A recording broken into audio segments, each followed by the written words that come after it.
What's going on, guys? Welcome back to Hybrid Movies. I'm your host, as always, Nick, and I'm joined by Michael. What's going on, everyone? Glad to be back on another episode. I hope you're doing well. Yeah, and we got James with us. How's it going? This is kind of a good and bad news, I guess. First off, the bad news is World War Z 2, which David Fincher was going to direct, has been canceled. Completely shelved production on it. Just pulled the plug. It's all done. And apparently Mad Max Fury Road, that sequel that's been long in development, might actually be revived. Because Fury Road came out in 2015, if you guys remember that. It came out the year Age of Ultron was released and Jurassic World. That was a pretty big year for blockbusters too, and Mad Max didn't really connect as much as Warner's wanted it to. I think that's why they've been waiting so long, and plus there was like some kind of lawsuit from George Miller too against the company. Against like unpaid royalties, I think. But I guess first off we can start with the World War Z stuff. So World War Z, I think Fincher signed on, I want to say 2 or 3 years ago officially, and it's just been in development hell ever since then. They've been trying to work out the budgets and the script and get it to where they want it to be at, and ultimately it seems like the studio was just kind of dragging their feet on it, because I was supposed to start filming, I think, this summer, and we hadn't got any kind of development on it, so it looks like they just kind of were just trying to plug along and just string him along until he finally was like, alright, I'm done. Interesting news. Michael, any thoughts? World War Z 2 probably not happening anytime soon. Yeah, this film's been in a weird cycle for quite a while now, because I remember the first film came out and they were pretty hot to make another one. Didn't go anywhere. It was dead for a while. It came back and it's apparently dead again. I mean, I feel like any anticipation that I had for World War Z, or positive feelings for, have kind of just evaporated over the years, and yep. I don't really care to visit that world anymore anytime soon.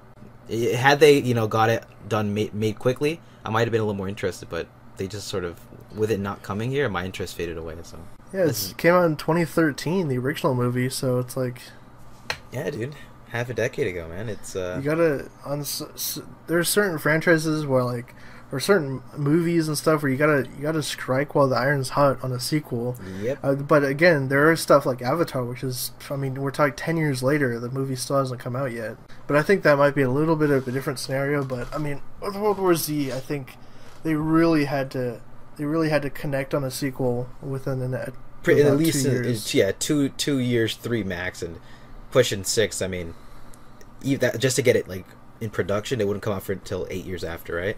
It is kind of interesting how it feels like there's been like a zombie resurgence, because Netflix, like we talked about the last episode, Netflix dug up Zack Snyder's old script. That's happening now, and Zombieland 2 is finally happening 10 years later. So that's very true.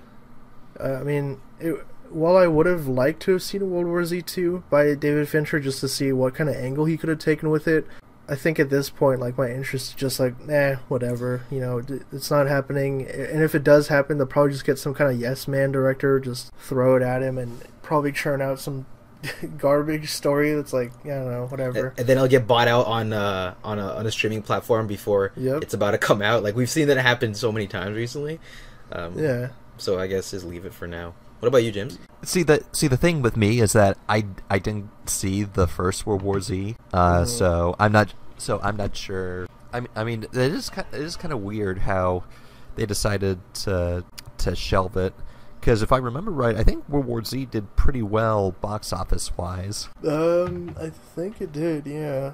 Oh, but didn't I just remembered the whole problem with it? Didn't they have to reshoot the third act or a whole portion of the movie, and it cost them a larger amount of money by the end? Yeah, so wow, the movie actually almost cost nearly $300 million with the reshoot. Yeah, that's what I remember, that being a huge thing back then. Yeah. And it only made $540 worldwide. So I mean, it did fine. It did fine enough to where they're like, all right, let's do another one. But again, they've just taken way too long with it. Yeah. Well, and it's also because the movie's based on a book, if I remember right. Yep. So if they did a sequel, would be this be an original story?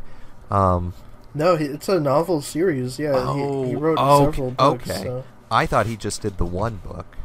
No. I think I don't know how many books he wrote, but I believe. Let me see if I can. It's by Max Brooks. Okay.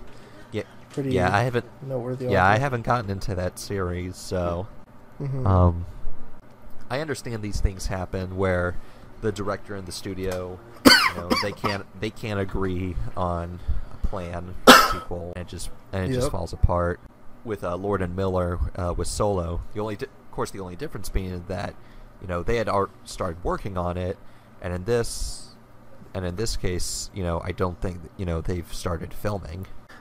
Like you said, we hear this story a lot, and I feel like it's really only like with established directors, like really big directors that have a say in what they want to do, because pretty much they just the studio's like, well, I don't know, we want to do it, but at the same time it's like, we don't know how it's going to do, so, and then they just kind of drag their feet and like do this song and dance for years in development hell, and then it ultimately never happens, and the director or the studio, either one of them walks away from it and just kind of... Right. So. Well, and also, like, with David Fincher, like, I like his thriller movies a lot more than his action ones, because I thought Gone Girl was, like, one of the best movies of 2014. Yeah. But, like, as far as, like, his action movies, like Alien 3 is kind of a mess. Yeah. It's a poetic mess. I like it. I got a weird liking for it. Yeah, I swear, like, this... Like, Alien 3 is to the 90s what Dune is to the 80s. Yeah. I see what you mean there. Yeah. I don't know. I feel like Fincher would have done a good job with it, but again, it's just like, who knows what they're going to do with it. I just don't have any interest at this point. When he left, I'm like, okay, I'm done. Yeah. But the other part of the news that we talked about, or I mentioned earlier, the Mad Max thing, that has me really interested, because I love Fury Road, and I just rewatched it in the black and chrome edition. It looked amazing. And when George Miller came out with Fury Road, he was talking about how he had like material, I think, for 2 or 3 more films. There was going to be like a Furiosa solo film, and then like another sequel to Fury Road called The Wasteland, I think. But I love Tom Hardy in that role, so I'd love to see more of it. And hopefully this turns out true. I've heard from a couple other people that they've also believe in this rumor. So, I mean... I'm up for more Mad Max. What do you guys think, Michael? Yeah, Mad Max was one of my favorite films that came out that year, and I would love to see them expand. I remember after that movie came out, I was just like so invigorated to just, 1, see more of this story, and 2, like spin-offs galore. Like, go for it. I think they made a home run with that one, and I would love to revisit it. I hope they get it done sooner, but I feel like that film had such how would I describe it? Like a novelty to it for some reason that they could take a little while for it to come out, and I think it would still people will be still waiting for it. Yeah. At least that's my thoughts on it. Oh, definitely. I think I can't wait to see more Mad Max. Like I said, Tom Hardy owns that role. James, any thoughts on Fury Road? Did you like the movie too, or? Fury Road was my number 1 movie of 2015. I had never, like, it gave me hope again in the use of actually filming stuff and practicality. Like George Miller, like he actually got cars like out on the desert driving. He got a guy strapped to a harness playing a flamethrower guitar. And it's just like, wow, like 30 plus years since Thunderdome, and this is what he comes. Ooh, Thunderdome. Ooh. And this is what he comes. Yikes. And this is what he comes with. It's just like, you know what? I am very satisfied with this product. Well done. And of course I want to see more, Mad Max, in the future. But the thing is, like how are you going to top Immortan Joe? Like, that is such an iconic villain. You should get Mel Gibson to play the villain in the new one. Well, but isn't that going to be? I don't know. It's continuity errors? I don't know. Isn't that going to throw people off? Because be like, wait, is Tom Hardy not Max?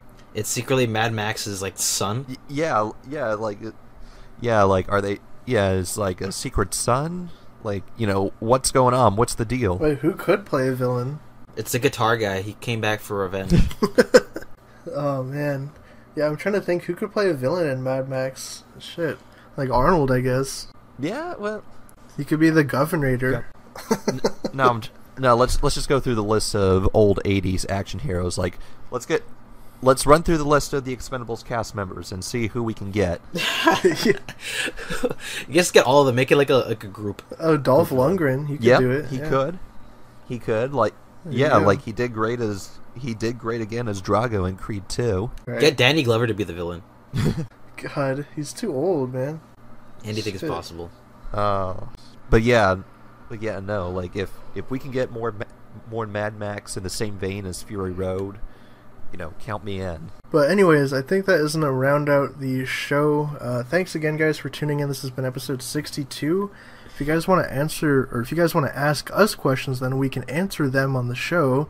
You can drop them below, or you can tweet at us, or hit us up anywhere on social media with the hashtag AskHybridMovies. If you guys want to follow me on Twitter and talk about movies, you can find me on Twitter and Instagram at who's_Nick. Michael, where can the people find you at?